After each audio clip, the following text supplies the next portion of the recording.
कुछ और तस्वीरें यहाँ पे इस वक्त दिखा रहे हैं। ये तस्वीरें प्रधानमंत्री नरेंद्र मोदी की डेनिश प्राइम मिनिस्टर के सरकारी आवास में, जहाँ पे वो उनके लॉन में चहलकदमी करते हुए दिखाई पड़ रहे हैं। निश्चित तौर से दोनों नेताओं के बीच में ये सहज संवाद दिखाई पड़ रहा है और डेनिश प्राइम मिनिस्टर प्रधानमंत्री नरेंद्र मोदी को तमाम एक तरीके से जानकारी साझा करते हैं। और ये उनका आवास है प्रधानमंत्री डेनिश की, जो प्रधानमंत्री हैं, और वहाँ पर प्रधानमंत्री मोदी पहुंचे हैं और ऐसे में वो अपने चहलकदमी करते हुए नजर आ रहे हैं। और निश्चित तौर से ये बेहद महत्वपूर्ण मौका होता है दोनों नेताओं के बीच में आपसी संवाद के माध्यम से एक सहज समझ को आगे बढ़ाने को लेकर। और ये तस्वीरें उस लिहाज से बेहद महत्वपूर्ण और ये अपने आप में बताती है। हमने पहले भी कई बार ऐसे तमाम देशों के राष्ट्र प्रमुखों के साथ में प्रधानमंत्री नरेंद्र मोदी को एक सहजतापूर्ण माहौल में बातचीत करते हुए, चहलकदमी करते हुए या फिर चाय पे चर्चा करते हुए देखा है। उसी प्रकार की तस्वीरों को एक बार हम फिर से कोपेनहेगन से, डेनमार्क की राजधानी, जहां पे प्रधानमंत्री का जो राजकीय आवास है, वहां से हमको ये तस्वीरें दिखाई पड़ रही हैं और दोनों नेता सहजतापूर्ण तरीके से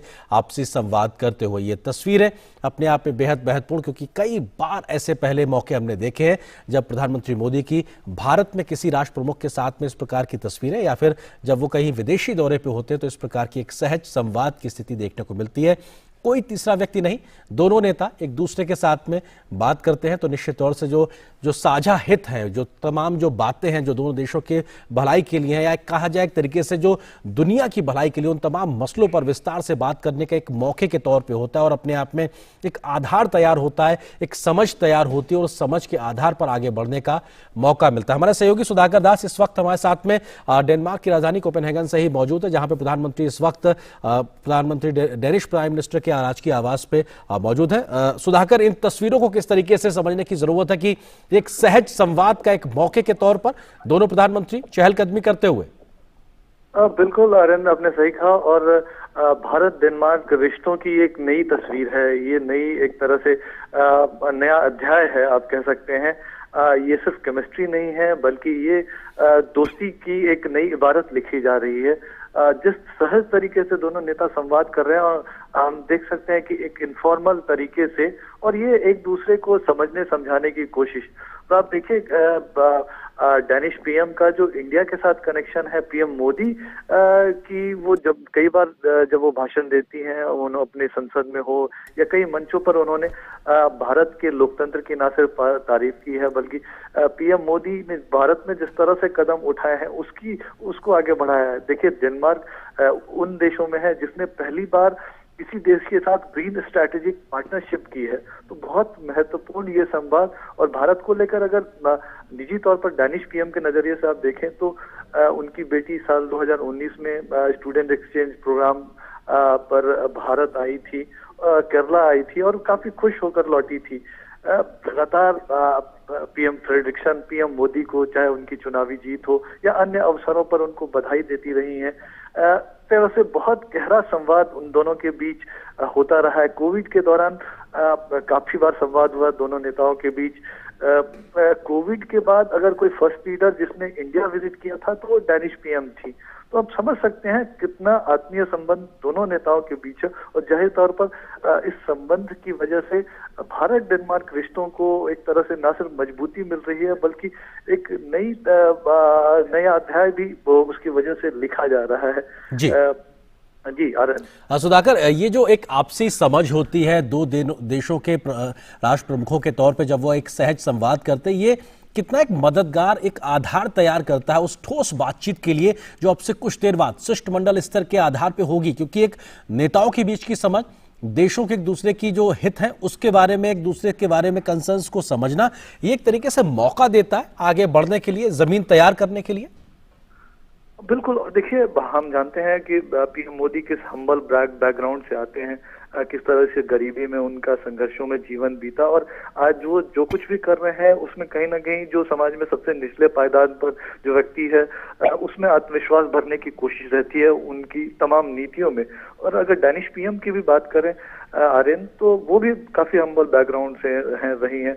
उनके पिता एक टाइपोग्राफर थे, उनकी माताजी एक टीचर थी। तो निश्चित तौर पर ये दोनों ऐसे नेता हैं जो जमीनी जो समस्याएं हैं उनको समझते हैं, उनको दूर करने का तरीका जानते हैं। और शायद यही वजह है कि दोनों नेताओं के बीच इस तरह की एक जो बेहतर केमिस्ट्री बनी है। और निश्चित तौर पर लगातार 2020 में ग्रीन स्ट्रेटेजिक पार्टनरशिप भारत के साथ हुआ था डेनमार्क का। उसके बाद साल 2021 में डैनिश पीएम ने भारत विजिट किया था। हमने देखा कि किस तरह से अगले 5 वर्षों के लिए ग्रीन स्ट्रेटेजिक पार्टनरशिप को आगे बढ़ाया जाए, उसमें क्या short term long term goals हो सकते हैं उसको तय किया गया है। और आगे ये जो एक इनफॉर्मल संवाद है, ये दोनों नेताओं के बीच संवाद को, समझ को तो आगे बढ़ाएगा ही, बल्कि डाउन द लाइन आप देखें तो जो पूरा तंत्र है, कई तरह के मैकेनिज्म है, उस मैकेनिज्म में भी एक नई जान फूकेगा और उनको एक तरह से ये संदेश संकेत जाएगा कि हमको नई ऊर्जा के साथ इन संबंधों को मजबूत बनाने के लिए, इसको आगे बढ़ाने के लिए और नई सदी के जरूरतों के हिसाब से वैश्विक चुनौतियों का सामना करने के लिए तैयार करना होगा, उस दोस्ती को और भी मजबूत करना होगा। तो ये एक बड़ा संदेश जाएगा, तो उसका बहुत ज्यादा फायदा मिलने वाला है। आर्यन, सुधाकर, जो हम तस्वीरों में देख पा रहे हैं, खिली हुई धूप और चारों ओर हरियाली, और क्योंकि हम डेनमार्क को एक ग्रीन पार्टनर के तरीके से देखते हैं और ये महज एक सुखद संयोग ही हम कहेंगे कि संभवतः डेनमार्क के प्रधानमंत्री ने जो परिधान धारण किया हुआ वो भी लगभग हरे रंग के तरीके से, तो निश्चित तौर से एक जो सहयोग का जो बड़ा आधार है वो भी कहीं ना कहीं एक ग्रीन पार्टनर के तरीके से लगातार, और फोकस भी हमको नजर आ रहा है, और शायद ज्यादा बड़ी हम तरीके से हेडलाइन भी उसी नजरिए से देखेंगे जहां पे ग्रीन कोऑपरेशन में एक बढ़ते हुए सहयोग को हम देख पाएंगे। जी बिल्कुल। और अब देखिए आनंद, एयरपोर्ट पे किस तरह से डैनिश पीएम वो पहुंची, उन्होंने पीएम मोदी का स्वागत किया। घर पर वो अपने हस्बैंड के साथ, पति के साथ उन्होंने पीएम मोदी को रिसीव किया। तो वो कोई भी मौका नहीं छोड़ना चाहती हैं। पीएम मोदी कंफर्टेबल रहें। एक तरह से देखिए, जरूर ये दौरा औपचारिक होता है, लेकिन ये एक अनौपचारिक मुलाकात। आप किसी घर पर किसी अतिथि को बुलाते हैं तो आप कोई कसर नहीं छोड़ना चाहते हैं कि अतिथि के स्वागत में, सम्मान में, और शायद यही चीजें हम इस वक्त देख रहे हैं। और जाहिर तौर पर इस संवाद का जो बहुत असर, अब हम जानते हैं कि अगर जब पर्यावरण की बात होती है, आज जब क्लाइमेट चेंज की बात होती है, वैश्विक चुनौतियों की इससे रिलेटेड बात होती है, तो भारत की बात होती है, पीएम मोदी की बात होती है।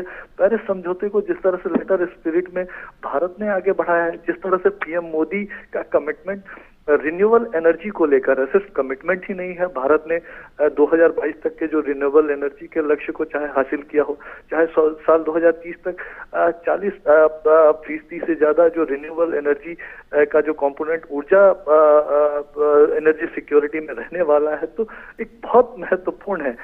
तो एक तरफ इंटरनेशनल सोलर अलायंस जैसे गठबंधन है, CDRI जैसे गठबंधनों को भी आगे बढ़ाया जा रहा है। तो बहुत महत्वपूर्ण पीएम मोदी ये जो प्रयास कर रहे हैं, सिर्फ भारत के लिए नहीं, नए भारत, आत्मनिर्भर भारत के लिए नहीं है, बल्कि दुनिया को भी ये एक तरह से रास्ता दिखा रहा है। और शायद ये बात डेनमार्क के लोग, डेनमार्क के जो लीडर्स हैं, इस बात को समझते हैं। और निश्चित तौर पर बहुत अहम मुलाकात जी। जाहिर तौर पर अभी जो बातचीत हो रही है, तो मुझे जरूर लगता है कि द्विपक्षीय संबंधों को लेकर बातचीत तो हो ही रही होगी, बल्कि एक तरह से अब कैसे एक और नई चांद फूंक सकते हैं। एक नई शुरुआत पहले ही हो चुकी है, और लेकिन उसकी रफ्तार और कैसे बढ़ाई जा सके, उसमें और भी एलिमेंट्स कैसे जोड़े जा सके, उसकी चर्चा हो रही होगी। सुधाकर, आप हमारे साथ बने रहिए। खास मेहमान हमारे साथ विवेक मिश्रा जी भी बने हुए, फेलो ORF के। विवेक जी, किस तरीके से आप इन तस्वीरों को समझने की कोशिश करते हैं, क्योंकि एक दो नेताओं के बीच में जब आपसी सहज संवाद दिखाई पड़ता है तो तमाम मसलों पर एक समझ को विकसित करने के एक मौके के तौर पे भी होता है, और प्रधानमंत्री मोदी को डेनिश प्राइम मिनिस्टर द्वारा अपने घर पर रिसीव करना, ये भी अपने आप में एक दिखाता है कि साहब किस स्तर पे डेनमार्क भारत के प्रति उत्सुक नजर आ रहा है उसके साथ सहयोग बढ़ाने को लेकर। विवेक जी। जी, अब देखिए, पर्सनल केमिस्ट्री और विदेश नीति, इनको साथ लाना, ये मोदी साहब ने काफी बार बहुत ही अच्छे से किया है। आपको अगर याद होगा, बराक ओबामा आए थे तो उन्होंने हमें लग रहा है कि वहां पे बहुत सीरियस बातें चल रही हैं, हो सकता है चल रही हैं, लेकिन ओबामा को उन्होंने ये भी पूछा था, ओबामा ने मोदी साहब से ये भी पूछा था कि आप कितने घंटे सोते हैं। तो इनफॉर्मल कम्युनिकेशन से ये होता है कि एक आइस ब्रेकिंग हो जाती है, और बाकी डेलीगेशंस जो है उसमें सीरियस एजेंडा है ही, लेकिन उस बात के अलावा एक पर्सनल केमिस्ट्री जो है, यहीं पे उसकी नींव रखी जाती है, जो पीपल टू पीपल रिलेशंस है।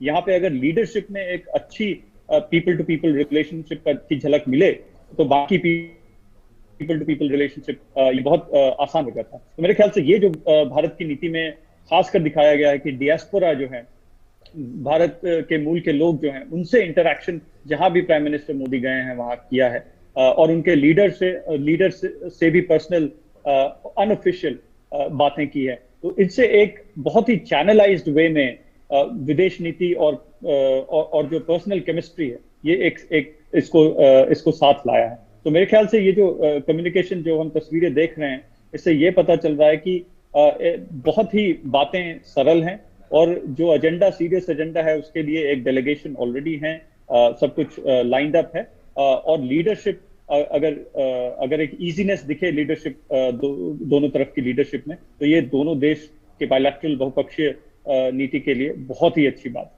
जी विवेक जी, जिस बात का आपने जिक्र किया कि हमने देखा कि ऐसी तस्वीर हमें पहले कई बार कई राष्ट्र प्रमुखों के साथ प्रधानमंत्री मोदी की देखी, आपको लगता है कि उनके विदेश नीति का एक अहम हिस्से के तौर पर किस तरह से पर्सनल केमिस्ट्री एक डेवलप करते हैं, जो शायद दोनों देशों के संबंधों को मजबूत करने में मददगार भी साबित होती है?